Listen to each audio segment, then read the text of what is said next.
For those of you curious or interested in the Rio Bravo run and gun match, here you can see my experience for your research or enjoyment. The course is a 7 to 8 mile route on some fun and challenging Texas terrain, including rocky hills, dirt roads, and soft sandy river bottom. You must carry all your supplies for the entire course, as there is no resupply. There are 9 shooting stages where you will use a shotgun, rifle, pistol, or rifle-pistol combination.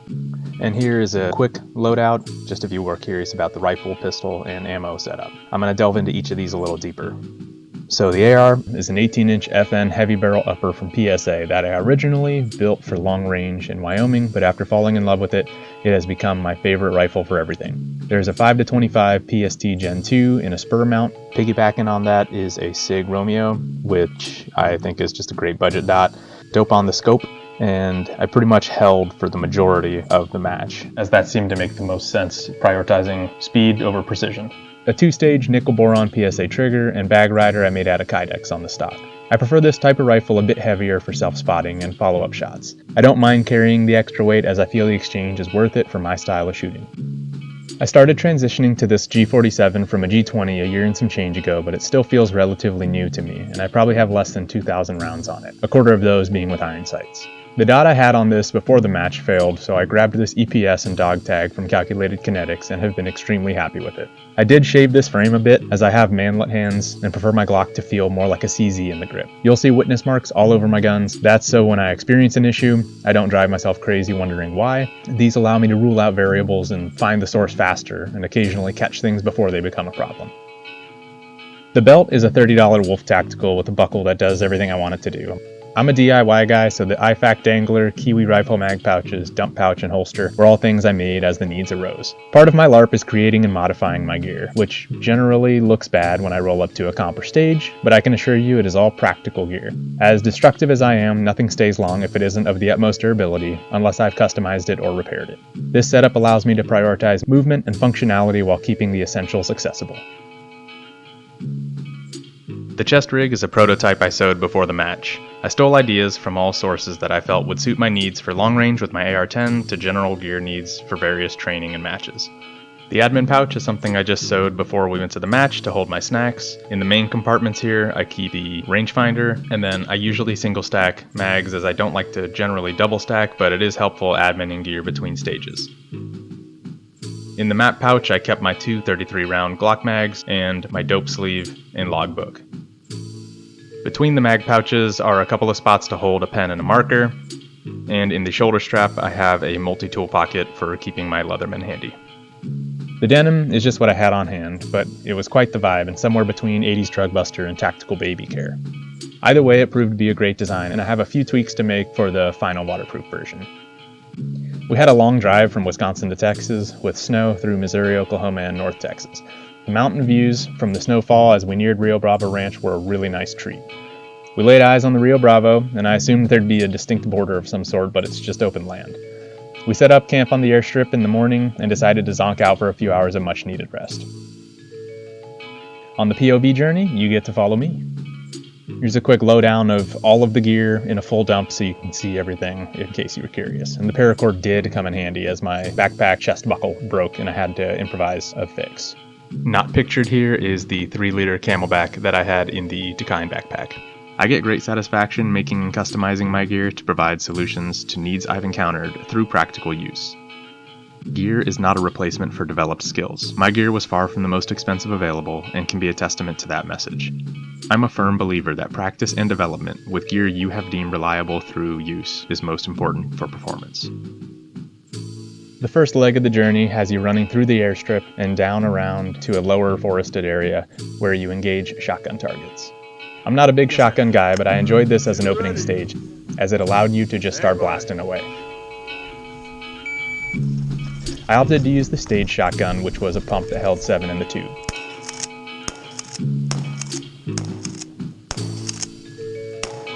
The targets were pretty tough to find, and I felt pretty clunky fishing shotgun shells out of my chest rig while trying to keep moving throughout the course.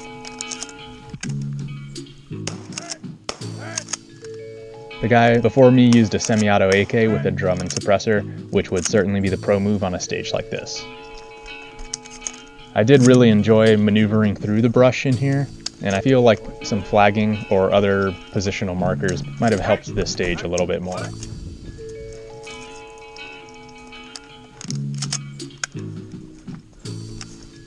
Dead in the streets.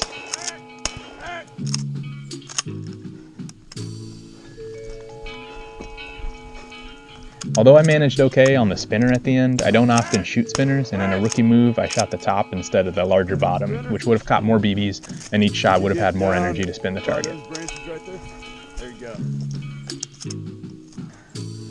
The match director uploaded videos of each stage except stage 7 the week before the match, which was a nice heads up on what to expect. Nice. 75.6. Leaving the first stage, you make your way across a very moondust, sandy river bottom, which tends to suck your feet down. But I enjoyed it, and I thought it was a nice trudge to get to the next one.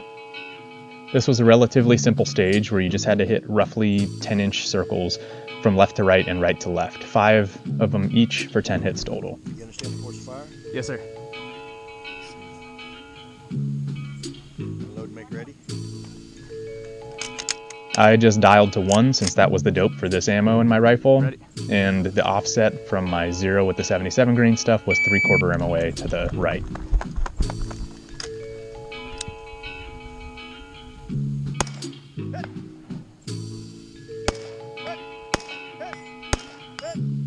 On this last one, I held my breath a little too long, which caused a few misses, but once I took another breath, I was able to stabilize and then kind of continue the rest of the run. I like shooting off of tripods and positional shooting in general, so this is something I've practiced a little bit. You can simulate this with a chair in your kitchen if you want to do some dry fire. The next leg of the journey had you going on some firmer footing onto the Mechanized Ops stage, which was a pretty fun one where you rode in the back of a truck and with your rifle fixed in a stand to engage 3 steel targets at about 150 yards. Then, while on the move, you engaged 6 cardboard targets with 2 shots each, and then at the final firing position, engaging the last 3 steel targets, which I would guess were about 100 yards. Engaging the first steel targets here was kind of nice, having the rifle stand, because it allowed you to be pretty stable.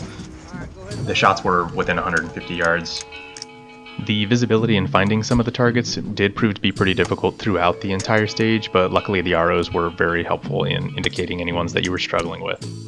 I will say I thought I saw splash on this 3rd target, so I assumed I hit it, but the RO did not give me the hit indicated, so I had to re-engage that target. I didn't have any intention of being a smartass to the RO, but I can certainly see it looking that way watching the footage. I will say the piggyback red dot made this really smooth, as I could not imagine trying to keep eye relief while you're going through this. As I slowed down the footage, I actually made more of these hits than I thought, but on the last couple the road was particularly bumpy. The difficult part of the moving portion was that the stand that your gun was fixed to caused all of the movement from the truck to go into your rifle. I'm not sure how much better the stability would have been having yourself supporting the rifle, but that was the parameter for the course.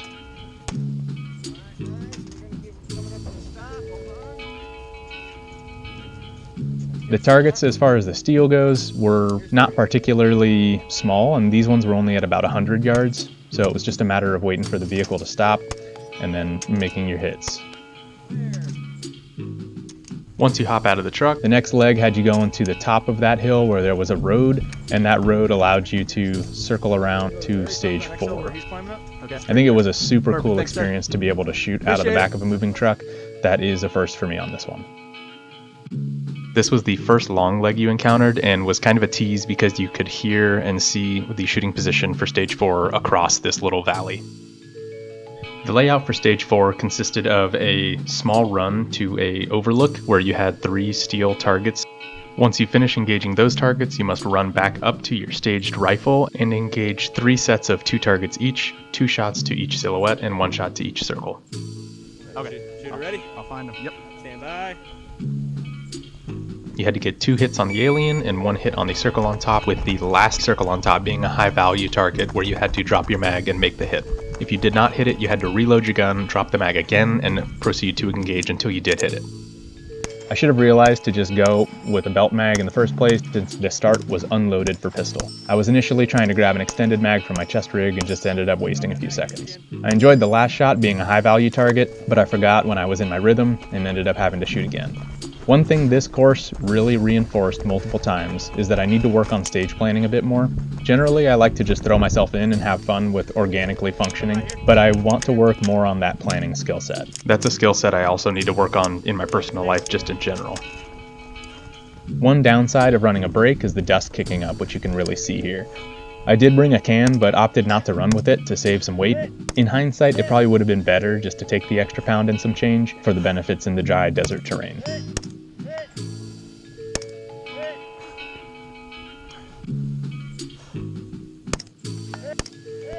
These last few misses here are certainly a combination of ignoring fundamentals, rushing to finish the stage, and probably running out of breath with a bad natural point of aim.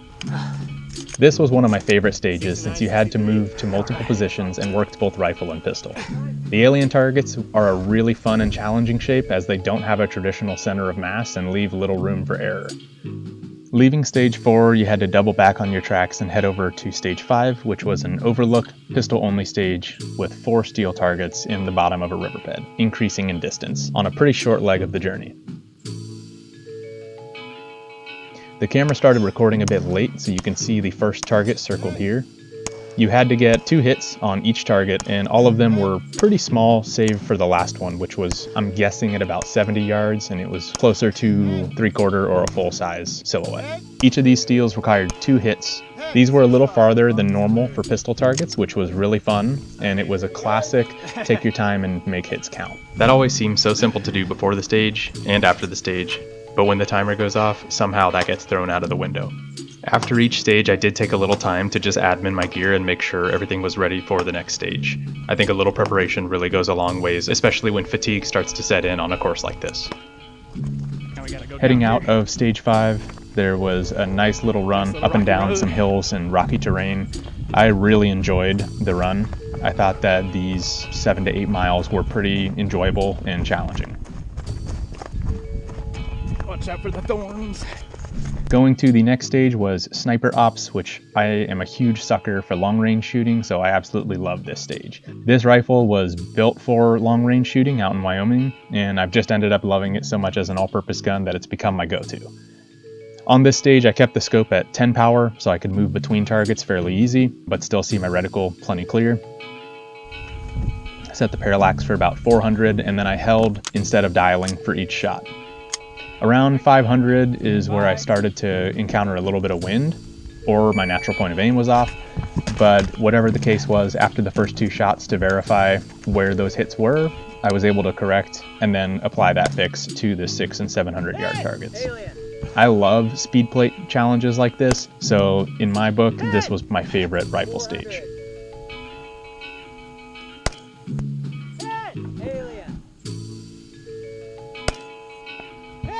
Other folks were able to complete this with varying degrees of lower power optics, and one guy managed to smoke it with a 3x magnifier and dot, which I thought was very impressive. Aside from the speed plate, which was an alien with a big head and a small body, all of the targets were the same size, which was great on the closer distance, and then the farther you got, the more the scale tipped the other way. If you haven't done a lot of long-range shooting, I highly recommend before attending a match like this, definitely verify your dope before you show up. I think doing that preparatory work really allows you to enjoy it to the fullest.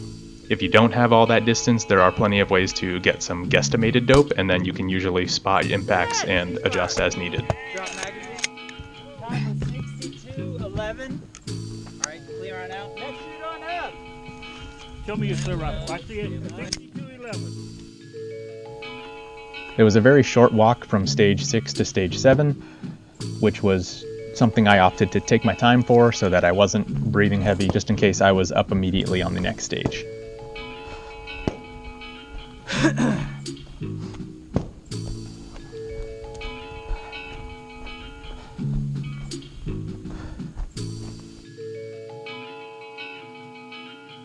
This one was essentially shooting in tight spaces on a barrier, and getting all of your hits on a single steal. I, like a fool, did not find the steal before I started the stage, so it took me a few seconds to figure that out. Once I did, it was just a matter of getting through each position quickly and efficiently and securing the hits.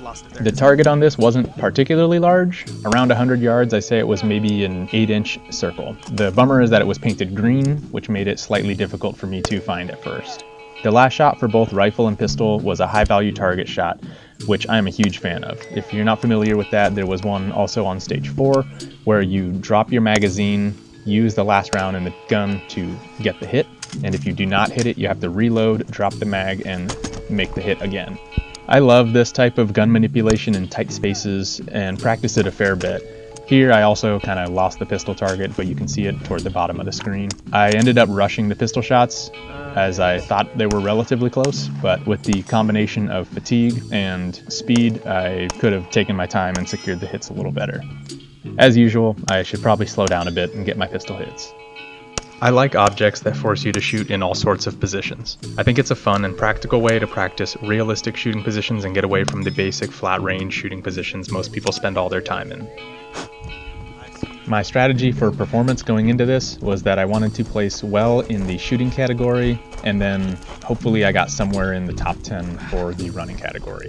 I really liked how the scoring was weighted. The initial weight was going to be shooting at 55% and running at 44%, and then ended up changing to about 58% being your shooting score and 42% being your run score. The reason that change happened was they added a bonus score called the Did Not Die bonus. It was a subjective score that was derived from the percentage of competitors who completed all of the shooting stages. Only 7 of 62 shooters managed to run all stages clean, which is a testament to the difficulty on some of these stages.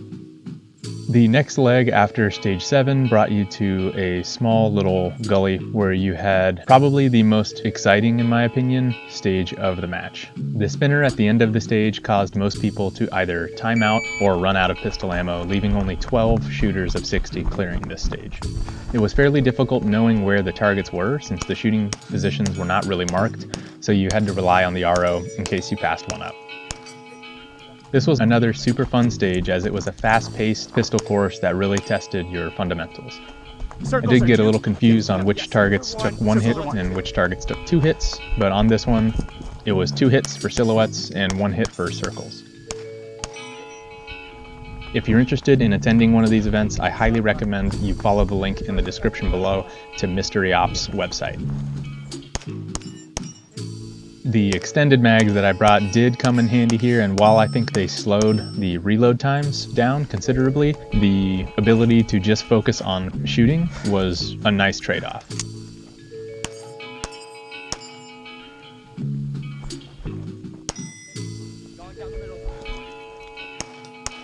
The spinner here, I'm not sure if I could have got closer, but I just decided to engage it from here. It was a fair bit of distance, and the idea here was just to take your time and make the valuable hits count.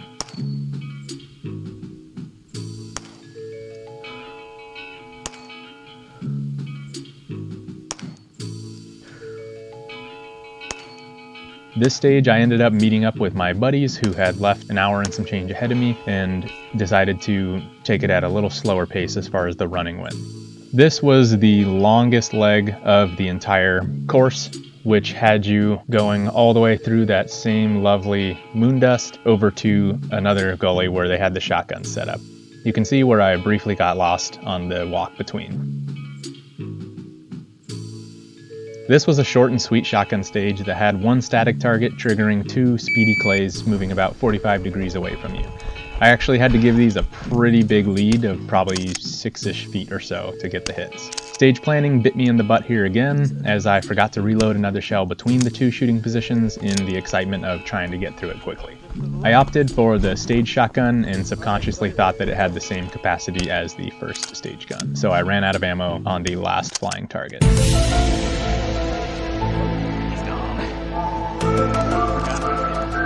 The last leg had you go up a very rocky path that ended up leading you to the road where you ran to the headquarters. Really fun. I loved it. A huge thanks to Pseudo for his Rio Bravo run and gun video linked in the description below. If it looks like I ripped off his video, I did, and just added some of my own elements. I wouldn't have known about this event if I hadn't stumbled across that video. A huge thanks to the MysteryOps match directors and ROs and the very welcoming run and gun community at the event. If you're intimidated to go to a match of any sort, I would say just go anyways. Be safe, and you'll be surprised how welcoming the folks there can be. There are shooters from every level and age just looking to have fun in their own way. I really wanted to run through the very end of it, and as I was just losing a little bit of heart, the gentleman I was running by said, "Heck yeah, a Mogadishu run," which fueled my spirits and allowed me to continue the sprint toward the end. I did my best to run through the finish. It was really nice except for the gravel at the driveway, which wanted to suck my tired feet into the ground. We managed to get victory, and as far as placing goes, I actually managed to get first on this event, which I am still perma-stoked about. I'm a nerd and love the data, so for my fellow nerds, here are some of the details laid out for you. I think the true value here for my first run and gun was just being able to go out, test my gear, and enjoy someone else working really frickin' hard to set up an amazing fun time. On your next trip to Texas for a MysteryOps event or another run and gun, I'd recommend these tips so you can enjoy yourself to the fullest. Make sure your guns are actually zeroed when you show up, and remember for rifles your POI can change between ammo types. If you're using multiple ammo types like I did, verify the POI shift for the ammo you didn't zero for. I generally have a dope cheat sheet available so that I can easily reference it before or during a stage. The more time you spend using your rifle at long range, the more familiar your dope will become. Change or charge your batteries before the match. Dry fire and manipulations are the foundation that allows you to function smoothly during live fire. Try to replicate what is expected at the match. I love to use a chair or common household items to practice building a shooting position on or around awkward objects. General fitness makes everything slightly easier. Walk, hike, jog, run, and or do full sprints. This can be done with nothing but your body, or some weight in a backpack, or in full kit, and with or without guns in hand. Pro tip, airsoft is a fun and easy way to do this in many places. I would attribute a fair amount of misses to poor breath control during the match. Practice breathing when dry firing. Even with good cardio, it is still easy to get caught holding your breath while focusing during a stage. For your rifle, a 16-inch or greater makes sense if there are any targets over 300 yards. I'd recommend some sort of magnification for your optic. 6x or more makes it easier in my opinion. Bring more pistol ammo than you think you need. If there are far pistol shots like this course had, they can really drain your resources, especially when you're fatigued. You can always carry a box in your bag to replenish magazines. And a huge thanks to my wife for helping me train for this. She helped me run with gear and weight on quite a bit. While I would say this was encouraging, I also think she vicariously lives her competitive life through me at times.